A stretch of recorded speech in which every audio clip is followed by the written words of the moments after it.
Hello everyone, and thank you, Sarah, for the introduction. I'm very excited to be here today. So when NAC asked me to give this session, I was thrilled because educational technology, progression in education, asynchronous learning, and blended learning are not just passions of mine, but are what I find to be important in ensuring that we can provide the best and equitable and flexible experience for our learners. So for today's session, we are focusing on that asynchronous and blended classroom. And the topic of this session is so complex that, we are just going to go through and like the tip of the iceberg with this with this topic. So to really understand this topic, I just want to give more of a holistic view around asynchronous learning. So that means we will take a look at the evolving landscape of education and how this has really pushed us into the various types of learning and teaching that we have and are currently experiencing. We will look at that modern learning itself. So we will take a look at, the synchronous and asynchronous learning. We're going to take a look at the blended learning and the blended classrooms and just how technology can be incorporated into the blended classroom for that support for flexible and equitable learning. And lastly, we will take a look at the challenges, the benefits, and best practices for asynchronous and blended learning experiences. So as I said, it is important to understand the evolving landscape of education to fully grasp why these changes have occurred, why there may be hesitation in incorporating new methods of delivery, and how we can really progress in the changes within the education industry.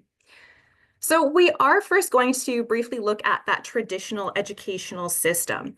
So in its early years, education was seen as very prestigious and a way of enhancing and maintaining that socioeconomic status and its divide between the various social classes. So during this time, and I would say even today, education was considered a way to enlighten and cultivate people to become leaders of society. So through this enlightenment of knowledge came the methods of the teacher-centric approaches. So those in-person synchronous learning experiences within education. We then have the progressing educational system. So as educational systems became more integrated and tightly interwoven into society, we really started to see a diverse set of students enter into the system. So this diverse set of students allowed people to change their socioeconomic status and position in the continuously progressing world, allowing more people outside of that traditional student background, so for example, males from a higher social class, to enter into the educational system. So with this diverse group of individuals entering this educational system, we started to see a shift of how education was actually viewed. And although it was still very teacher-centric, we began to see that methods of learning and teaching were evolving, and methods of assessment were also being questioned. So for example, the use of standardized tests. And I think a lot of us who are on this call today experienced that debate in the past as to how useful are these standardized tests for us. So we really did start to see throughout this period that various forms of learning, so for example, kinesthetic and auditory learning styles, became more prevalent, as well as Howard Gardner's multiple intelligence theory, which outlines that there are about 9 different forms of intelligences. So for example, music, interpersonal, naturalist, just to name a few, how they really impact our learning.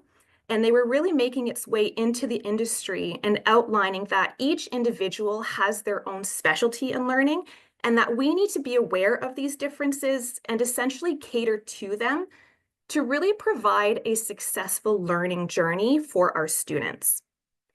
But because society, technology, the economy, and education are so interwoven with each other, the needs and demands of learners not only changed and evolved, but it also became global.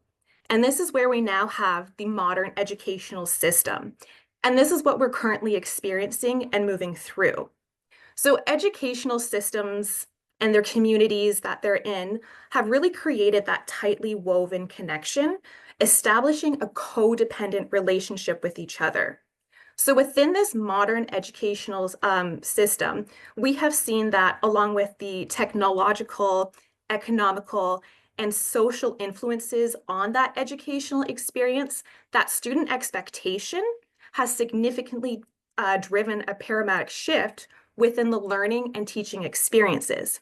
And this is where we have started to see more technology, more independent, and more flexible learning come into the system because of our diverse students requiring an equitable and inclusive approach to education. So understanding this path of how education has really evolved is going to help us understand where we are right now, why we're including asynchronous learning, why we have technology, and where that is actually going to continue in the future. So modern learning really entails the flexible, diverse, independent, and interactive components. So I think the question right now is, how does synchronous learning really fit into that modern learning environment? And, we know from the past that it was very teacher-centric. So synchronous learning involves a lot of that direct communication between the educator and the learner themselves. And synchronous learning, it is a critical component within that modern learning environment because learning is still a very social experience. And I know that a lot of people think once we include asynchronous and technology, we lose off on that social piece, but that's not actually the case once you start to find that balance between synchronous and asynchronous and those blended experiences. But when it comes to synchronous learning within that modern educational environment, it isn't about that teacher-centric approach anymore. And like we saw, basically like we saw within that traditional setting, it really is about putting the students at the forefront and center of their learning experience so that they can take control of it. So by us understanding how that synchronous learning has really shifted and now fits into that modern learning environment, it is going to help us understand how that blended learning and that blended classroom will work properly.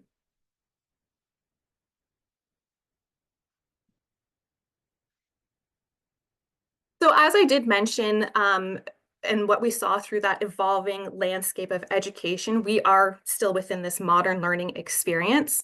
And that's where we need to have the diverse, flexible, and interactive components. So this is now where we have the asynchronous learning. So asynchronous learning is where learning really requires the students to be agents or basically the lead in their own learning journey. So they are responsible for their own success in this case. So in such lessons, students will really receive a clear guidance on, for example, the readings and tasks that they have to complete. But there is no direct contact with the teacher in these lessons. But students must, and they do have that possibility to contact their educator should any questions really arise throughout that asynchronous lesson. So there are a few key features that we do need to keep in mind when we have asynchronous learning. So the first one, and this is extremely important, is that it has to be structured. So when we're creating an asynchronous lesson, it has to be clearly laid out. You have to have a set structure so that the student can really follow along and meet the learning outcomes. So this structure is basically providing them that roadmap to help them basically get to their successes at the end of their journey. Once we have this structured approach, asynchronous is very much self-guided. And it's this self-guided approach that allows for that flexibility that is now being asked from students and even society for students to be successful in their journeys. So this means that the learner, for their self-guided approach, the learner will have a certain time frame to complete their lesson, but they can also work at it within their own pace. So if you have students who they can read through a text quite quickly, allow them to read it through it quickly, move on to their next task. If you have students who are a little bit slower at that, then they can take their time. And this ensures that the students will gain at their own pace the knowledge that they need. It's also very crucial that asynchronous learning is interactive. I know being in a lot of online courses and everything and just reading through a text, it can be a little, a little boring from time to time. I think we've all experienced that where it's, okay, here's this text, true or false. Here's the next text, true or false. But in the case of a properly developed asynchronous learning course, it needs to be interactive. So what is that going to look like? Well, students will be taking, for example, the theories, and they're going to put them through play through various types of delivery and drilling methods. So for example, you might have a video that a student has to watch, and you can include interactive components throughout that video. They'll play it, there's going to be a pause, there's going to be questions asked, and then they continue. You might have students read and put a theory puzzle together. You may have, you can actually go back to the basics and have a lot of matching components. One of my favorites for this interactive feature with asynchronous learning is giving students the ability to determine and decide on how they want to provide an assessment. So if you are asking them to, instead of writing an essay, you could say, well, here's a video blog, record yourself here, submit it, and that's your way of telling us what you've gained, what knowledge you've understood from this. So that's how you can start incorporating a lot of these interactive components. And there's a lot of technology that will support that, which we are going to get through a little bit further.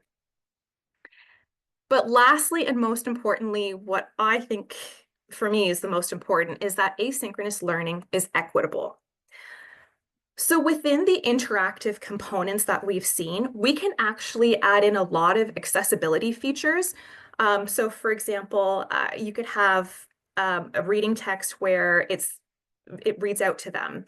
You could have the closed captioning on videos. Again, if there is a student who is weaker in writing, maybe it's not their first language. Maybe a student is dyslexic. Giving them the ability to choose how they want to present the knowledge that they have gained makes it so equitable that it allows the students to become successful within their learning journey. And that allows for a more personalized experience. But again, it also allows the students to be their own agent within their learning journey and take control. And that's absolutely key.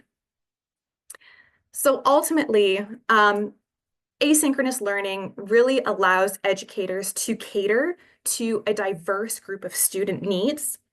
It's creating a very individualistic learning plan that we couldn't actually do in that traditional synchronous classroom.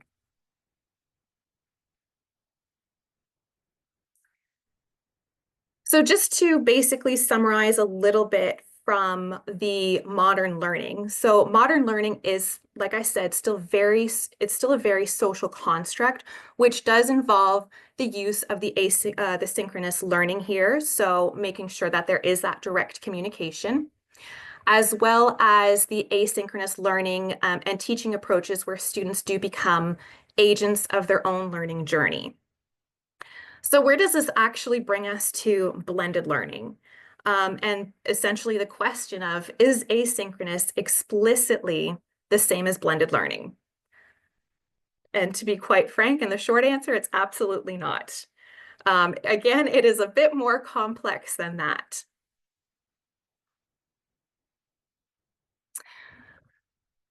So focusing a little bit on the blended learning and the blended classroom. So as we just went through, synchronous and asynchronous learning are absolutely vital in today's learning environment.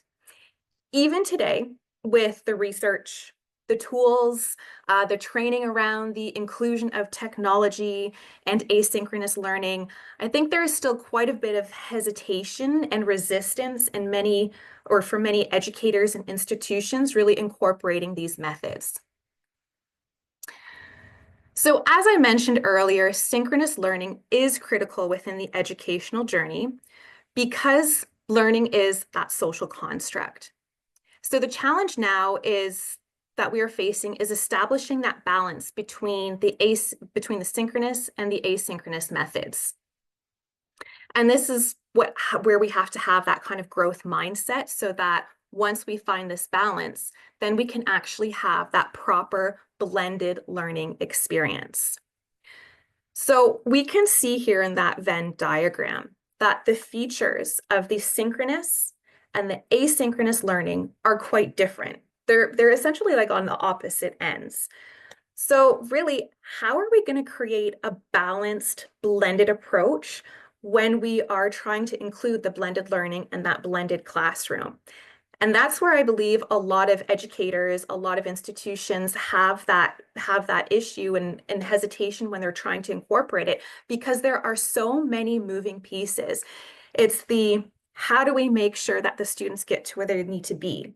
It's the how do we guarantee that they're meeting all learning outcomes?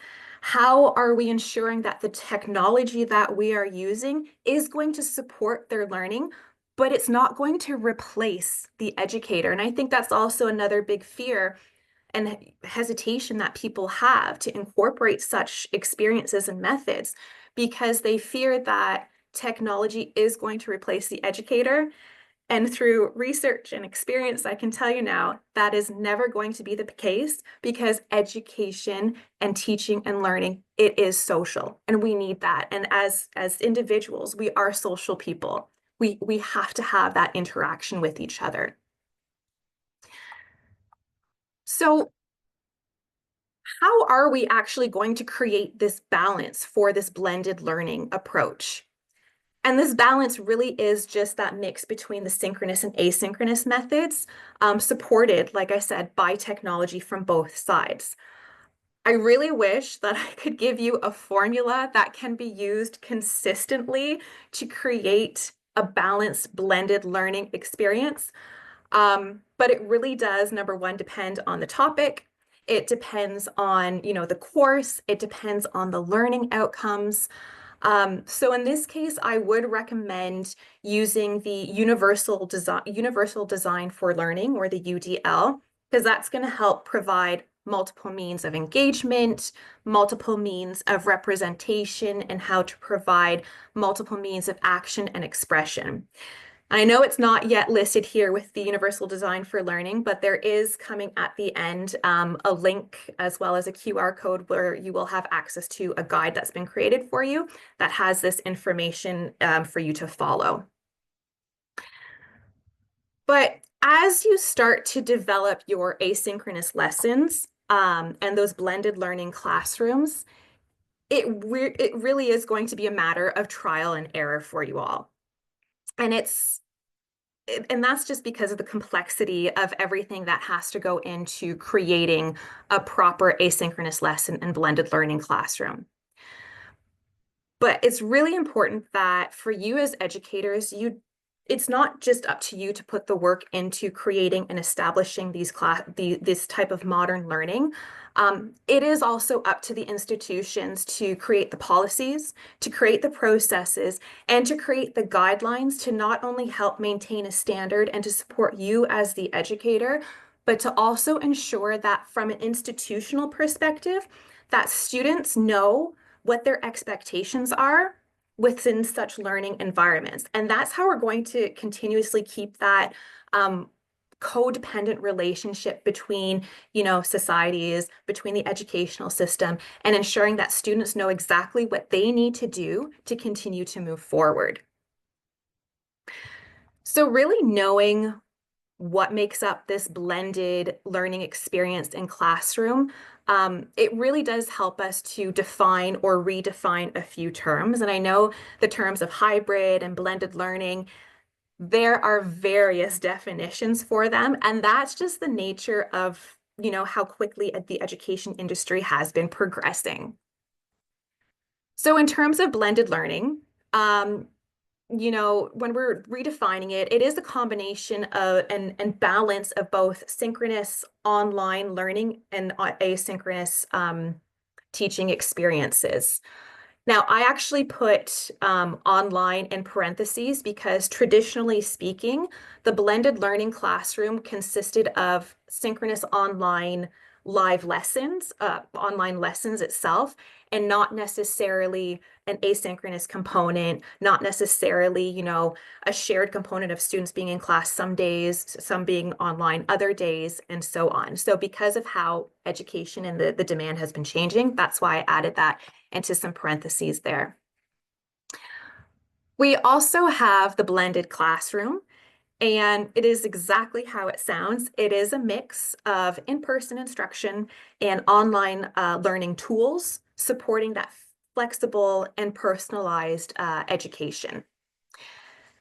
And one of my favorites to define here is actually hybrid learning. I know this is a very hot word that's in the education industry right now. And for the most part, it is synonymous with blended learning. Traditionally, it did focus on synchronous online learning and asynchronous learning, but it really is that combination of online and face-to-face interactions. And this idea of hybrid learning, though it is part of this blended learning and blended classroom, there's a couple of variations where you could have students who are online as well as students who are in class with the educator in the class teaching them both at the same time. You could have it where students are online and then they come in for example, their lab work. So that's why it is somewhat synonymous with blended learning, and that's why there is still some challenges in understanding what exactly that is in the industry.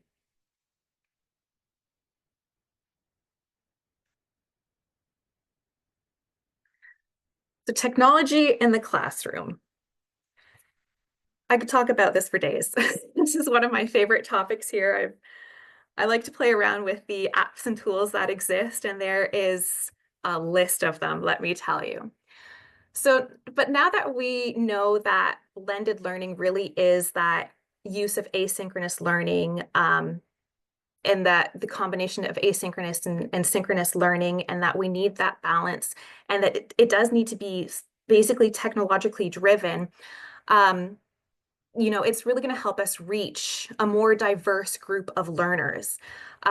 So that next big point to know is how technology actually plays a foundational role within this type of learning environment.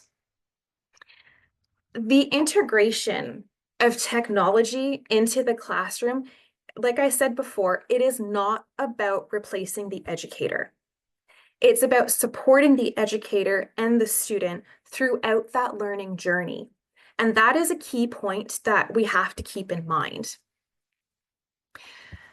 So how does the integration of technology and the learning journey really create that flexibility?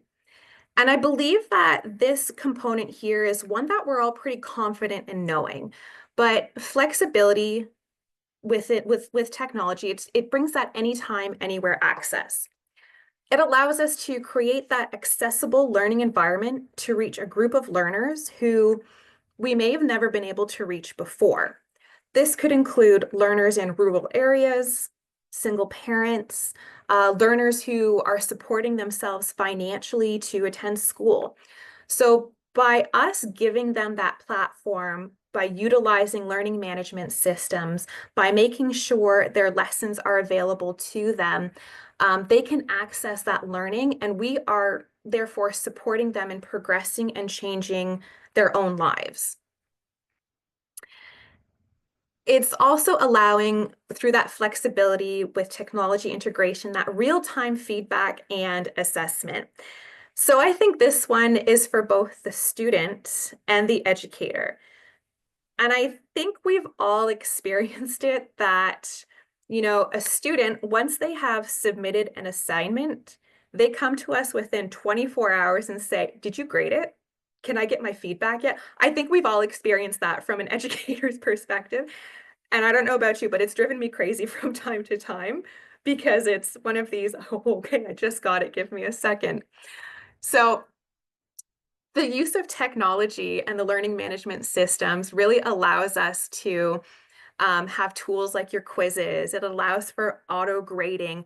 It even allows for AI-powered tutors, which is a great topic, by the way, to give instant feedback to students, really helping them, number one, how to adjust quickly, how to improve continuously. But it also helps us from an educator perspective to reduce some of that nuanced work that we have to have by continuously checking off the same answers. So it does help bring a better balance from the teaching, the learning experience for everybody who's involved. And then we also have, through that flexibility, those diverse learning formats. Again, videos, podcasts, simulations, games, like interactive tools that really cater to the different learning styles, making education more personalized. Now, when it comes to these various types of apps and tools, like I said, I think it's about 3 pages that you guys are going to be getting of an app, a description of the app, and an example of how you can actually incorporate that into your learning experience or your teaching experiences. So the next big form of how technology creates equitable learning, it is through, number one, that flexibility of technology, that we can create that equitable education experience to ensure there is wider access to quality education for students in remote or underserved areas. So it allows us to create equitable practice by the use of assistive technologies. This is absolutely key. I've said it before, that there are a diverse set of students. You have students who may have ADHD, who may be dyslexic. They have a different way of actually working. They have a different way of learning. And by us being able to, from the start, integrate these assistive technologies, we can really support them in being successful. So we can provide them with tools like screen readers, speech to text. You have your closed captioning that you can include. There's a lot of, with the LMSs and a lot of systems, there are the adaptive hardware and softwares that you can actually integrate from the very start to make sure that that learning is accessible to everyone, regardless of their ability. So the integration of technology is key for assistive technologies. We also have the data-driven personalization. And I think a lot of us, when we have our classes, we're trying to understand the learner, their needs, and sometimes we just don't know how to do that because of how many students we have. And this is where technology is fantastic, because if we take it a step further and just go into the back end of things of using technology in the classroom, so there's a lot of applications and tools like Articulate, for example, that will record and see just the progress that students are actually making. So these tools can gather the data to help identify students who are struggling and really offer tailored interventions to really help bridge that achievement gap early on. And I think that is a key concern for us as educators, that we have our students, we want to support them, we want to help them succeed, but we just don't know how, because we don't have that information. And how do we get it? It would be through all of this, all of the technology that we have here. And a last point for equitability here is that it is a cost-effective learning solution. So yes, from an institutional standpoint, this is absolutely fantastic. But more importantly, we have access and can provide access to open education resources, massive open online courses. There are a ton of free learning platforms. And this is what's going to reduce or eliminate the cost of textbooks as well as tuition. Because when I was going through school, the cost of textbooks were unbelievable. Sometimes I thought they were more than the actual course I was paying. And that was a concern. How can I be successful if I don't have the actual materials that I need? And this is what technology is doing. So we need to utilize and see what's there to support us as educators, to support the students, and to make everything accessible to them. So again, that financial piece in incorporating technology, it is critical so that we as educators can ensure and provide access to all components within education.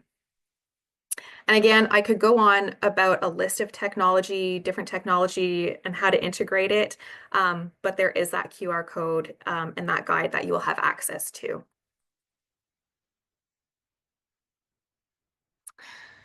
So just moving on to some of the challenges, benefits, and best practices for the asynchronous learning and blended classrooms. So some of the challenges of the blended classroom really involve that lack of real-time interaction. So students miss out on immediate and spontaneous discussion, which can lead to a feeling of isolation and reduced engagement. Time management and self-discipline is one. So without structured class times, students need strong motivation and organizational skills, which can be difficult for many, especially maybe young learners or those who are new to online learning. There would also be a delayed support and feedback, so questions or issues may not be addressed right away, leading to confusion or frustration for the students, especially if they're stuck on, a concept or if there is a technical issue. And there's also that balance. So finding the balance is a challenge for both the educator to ensuring that, do I have the proper amount of synchronous and social interactions? Do I have the right technology? Do I have the right breakdown? Do I have the right structure? And then from a student perspective, the balance of making sure that they can take the time and make the time to complete their asynchronous lesson, to make sure that they're meeting the learning requirements. And rather than finding that work-life balance, it's now finding that study-life balance between what am I doing? Am I still doing what I need at home? Did I make time to do my lessons to continue on? However, with the challenges, there are definitely some benefits. And like we've already discussed, flexibility and convenience. So learners can access materials and complete assignments on their own schedule, making it ideal for those who are trying to balance that school with work and family and other commitments. It is, like we know, self-paced, so they can actually spend more time on challenging topics and they can breeze through material that they understand, really allowing for more personalized experiences. And like we know, it is improved accessibility. So you can access that information anywhere. You have your various forms of tools that you can use. You can download resources, and it's really going to support a lot of different learning requirements. In terms of best practices, there is a massive list, but I believe what I have here are the top 5 for best practices. The first one is that clearly defining learning outcome. We need to make sure students know what's expected of them, where they're going to go within that lesson, what the goal is, and what successes they are going to have after that lesson and where they have to be. How are we going to do that? You need to make sure that you plan the content and structure. Organize the material in a logical, engaging, and manageable way. Again, doing this ensures that the students have a clear roadmap as to what they are expected to complete during their lessons. You also need to make sure that you have very clear development of assessment and feedback mechanisms. So we need to ensure that students can demonstrate their understanding and receive timely, constructive feedback. So having a clear rubric available to the students allows for clarity as to what is expected from the student when completing tasks and assignments on their own. Selecting the appropriate tools. Choose the right tools and resources to deliver content effectively and facilitate interaction. This is going to ensure that we're providing engagement and that continuous motivation within that asynchronous and blended learning experience. And most importantly, you need to have clear communication channels, especially when it's online and even when it is in that blended experience. So in the asynchronous classroom, you need to let students know how can they reach out to you? Are you available during that asynchronous time? You know, do I go on a forum? Can I send it to you in an email? They need to have a clear structure and guideline as to how they're going to reach you. Students need to be aware not just of the how, but like I said, the how long they should also expect to hear back from you.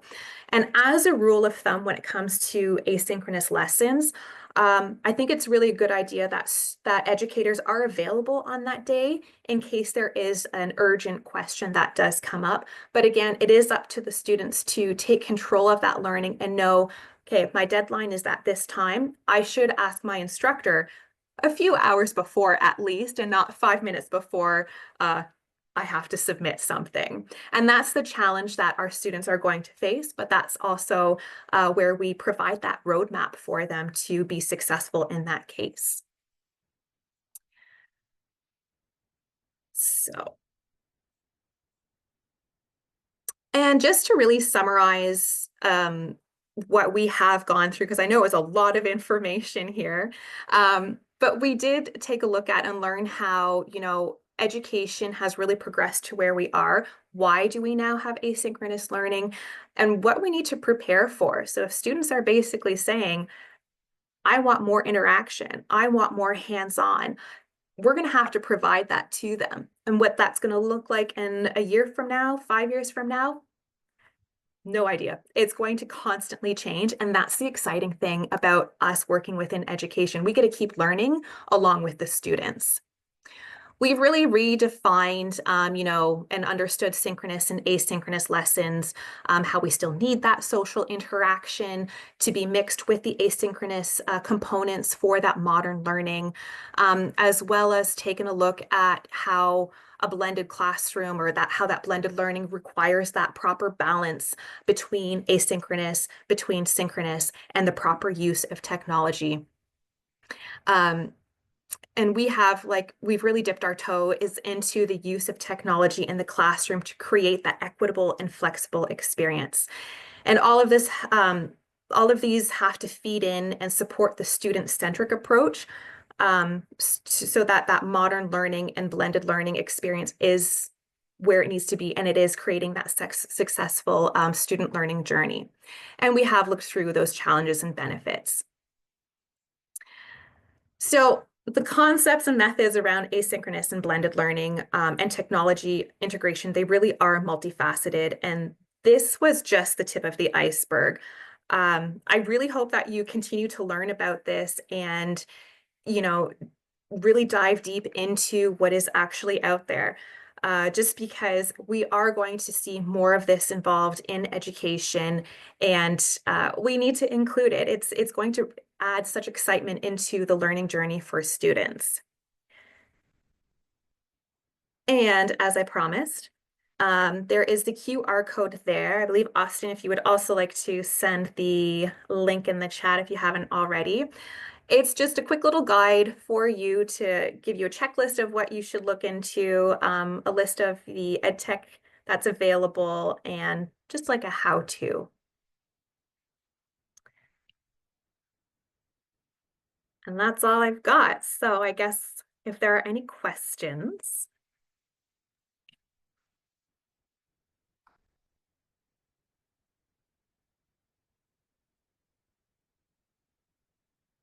Stop and go into my chat here.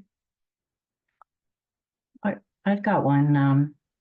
That's if you don't mind. And maybe this is hard to answer, but in your experience, do you think there's a specific type of student, mature student or new learner, that would be more like do better in a blended type of classroom, or maybe more resistant? It's hard to. I think it depends on the learning style of the student. So I believe that I'll call them young learners may be more successful within that blended classroom just because they grew up on using technology. They grew up, still having that social interaction by being involved in their classes and everything. So I think they'll be more, I'll call it successful in a way in that blended learning class. A mature student, again, I think they would also be successful just depending on their learning style. Are they comfortable with technology? Are they comfortable with that divide between, some online, some in person? Are they comfortable with their experience level of using different types of apps to support themselves?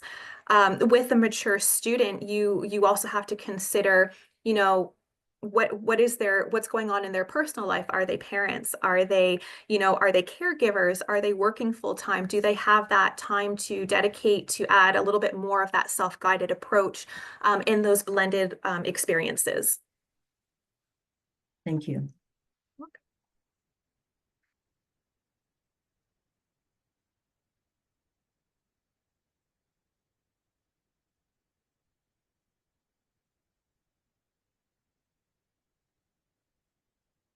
If there's any other questions, I just want to let everyone know that we did, you can now unmute yourself if you want to ask it verbally. I see one in the chat, actually. Jessica, you probably see it as well, do you? Yeah. So what types of assessments are more helpful in asynchronous learning? Um, I think it really depends on the topic itself and what it is that you would like to test on.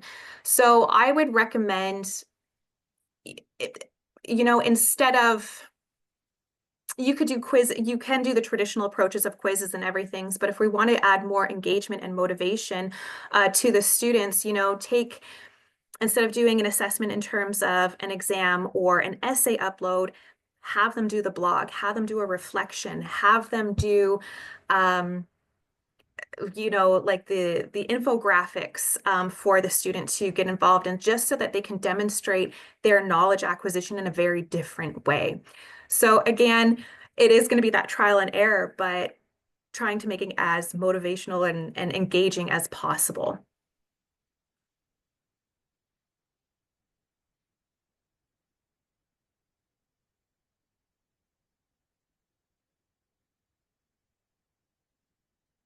And so you probably saw that, Jessica, but there's a really good suggestion there from Michael about these are the types of questions that admissions teams should be asking, right? Is what type of learner are you perhaps, and what type of classroom environment would be best for you?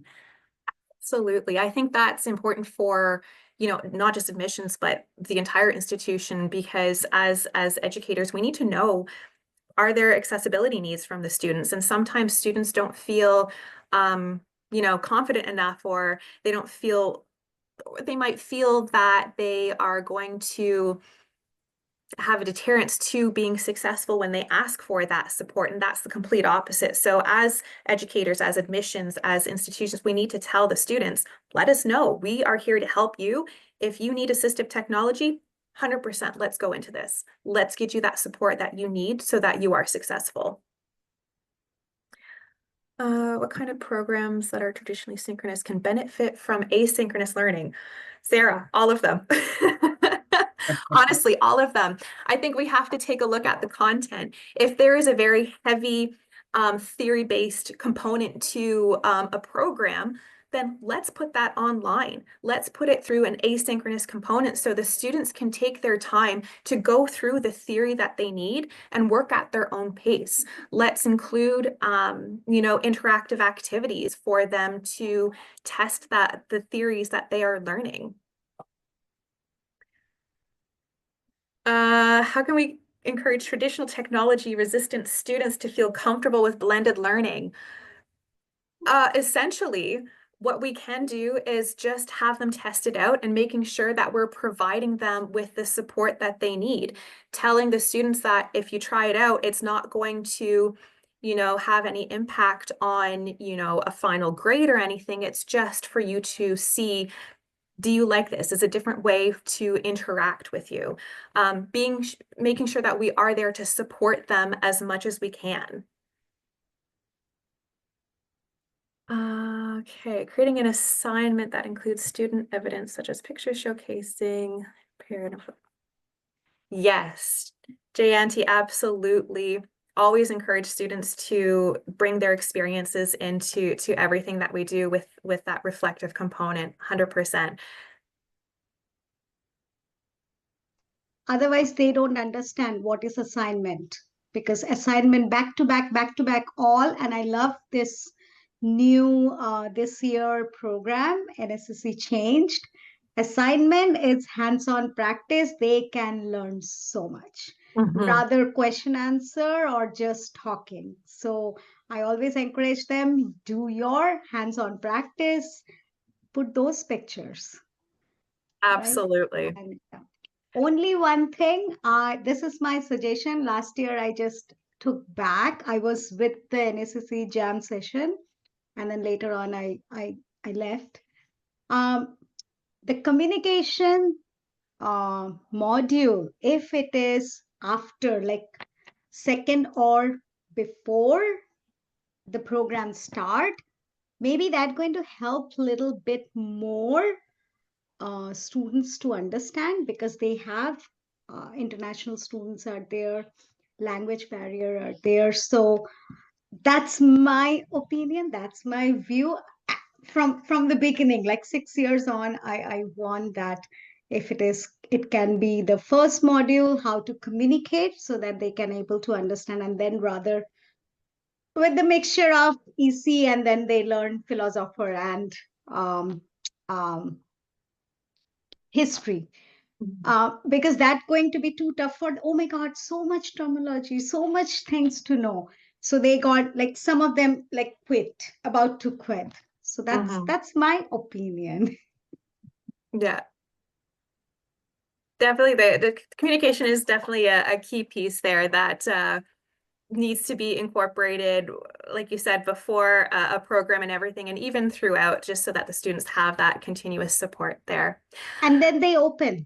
When they start that, then they open in class, and then they start doing their teamwork. Otherwise, they Yes, absolutely.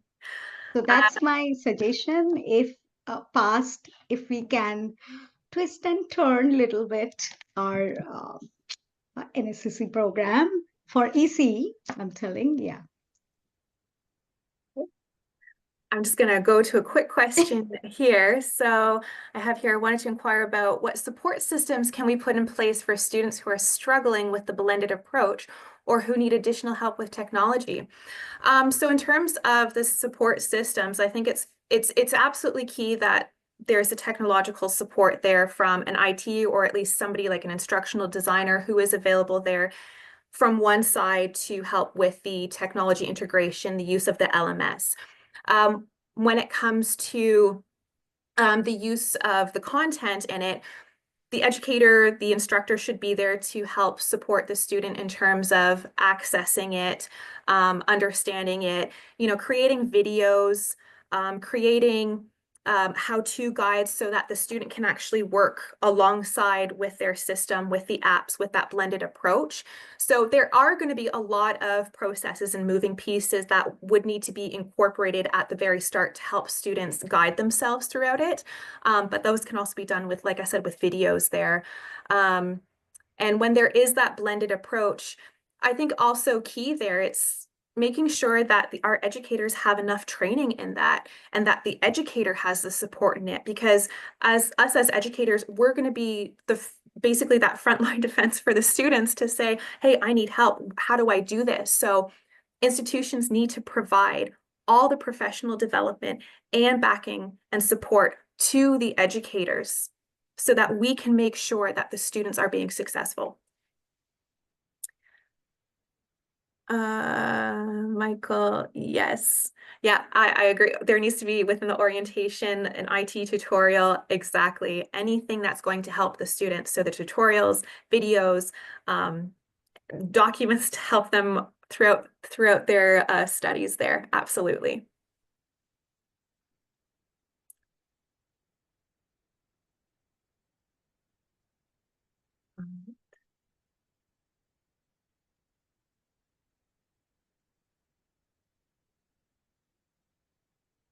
Any other questions? I don't think. Any other final thoughts, comments from anyone here? Before we say goodbye to Jessica? Thank you so much, Jess. It was really good. Thanks. It was a pleasure. Again, I could talk about this all day. Careful, we will take you up on that. So. I'm on it.